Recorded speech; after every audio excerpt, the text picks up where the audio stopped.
হ্যাঁ, বাজারের সাথে আমাদের মিলতেছে না। সবকিছুর দাম বেশি, ইনকামের দিক দিয়ে কম। ডেলি কাজ করে সংসার চালাইতে আমাদের বহুত কষ্ট হয়। আমাদের বর্তমান রাস্তার পরিস্থিতি যেরকম অবস্থা, হ্যাঁ, বাজারের সাথে আমাদের মিলতেছে না। বাজারের যে পরিস্থিতি, এই পরিস্থিতি জিনিসপাতির সমস্ত কিছুর দাম বাড়তি, আমাদের ভাড়াটারাও বাড়তেছে না। যেমনি আছে এমনি, আগের মতো মানুষজনের তেমন চলাফেরা নাই। আর আমরা এখন খুবই কষ্টে আছি, আমাদের আয়ের সাথে ব্যয় মিলতেছে না। বাজারের জিনিসপাতির যদি দাম একটু কমাইতে পারেন ভাই, আমাদের জন্য ভালো হয়, সাধারণ মানুষের জন্য। বাজারের দ্রব্যমূল্য অনেক বেশি, তাই আমরা চলতে আমাদের অসুবিধা হচ্ছে। এখন কাজ কারবার কিছু নাই, সম্পূর্ণ আমাদের চলতে কঠিন, দ্রব্যমূল্য বেশি। যদি দ্রব্যমূল্য কমানো যায় তাহলে আমাদের পক্ষে সুবিধা। আমরা ডেলি কাজ করে চলি, এখন 500 টাকা বেতন পাইয়া আমাদের সংসারই চলে না। এইভাবে আমরা কিভাবে চলতে পারি? খিচুড়ির দাম বেশি, 70 টাকা 80 টাকা কেজি চাউল, 4-5 জন খাওয়াই না, একজনের উপরে কামাই, তাইলে আমরা কিভাবে চলতে পারি?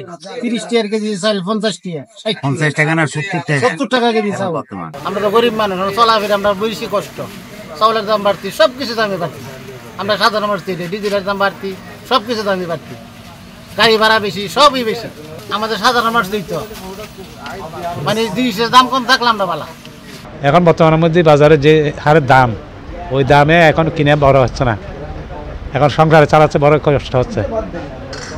এখন এটা যদি দাম একটু কমায় তাহলে কিছুটা মধ্যবিত্ত শ্রেণীরা চলতে পারবে। সঠিক প্যাড আর সঠিক তথ্য দিয়ে এসব সামলে নিব এক হয়ে মোনালিসা স্যানিটারি ন্যাপকিন। নাহলে তাদের কর্জ যাবে, যখন হয়ে যাবে সেই তো এখন একজনের থেকে উদার নিলে সেই চিটিং বাটপার হয়ে যাচ্ছে, টাকাটা ঠিক মতো দিতে পারছি না, কারণ কামাইয়ের দিকে মিলতেছে না, সে তো সেটা বুঝতেছে না, তাকে সময় দিয়ে দিয়ে কোনো কথা থামাতে হচ্ছে আমার। আর সরকার যদি এটার প্রতি যদি পদক্ষেপ নেয় তাহলে আমাদের একটু সুযোগ সুবিধা হয় আর কি।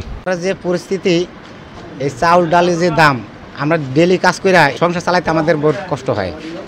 তো বাংলাদেশ সরকার যদি আমাদের দিকে একটু চাউল ডালের দিকে একটু যদি কম রেটে ছাড়তো তাহলে মনে করি যে আমার জীবনটা বাঁচত। না হলে তো আমরা খুব কষ্ট করে আমাদের চলতে হয়, ধার কর্জ করে চললেও মনে করি মানুষের সাথে চিটিং বাটপারি এগুলো করণ লাগে। এখন আমরা এই 600-700 টাকা বেতনে কাজ করিয়া এই সংসার কী করে চালাই, একার পক্ষে তো কোনোভাবে সম্ভব হয় না। বর্তমান যে হিসাব বাজারের দ্রব্য যেসব দাম অনুসারে এবং আমাদের ইনকাম অনুসারে অনেক তফাৎ।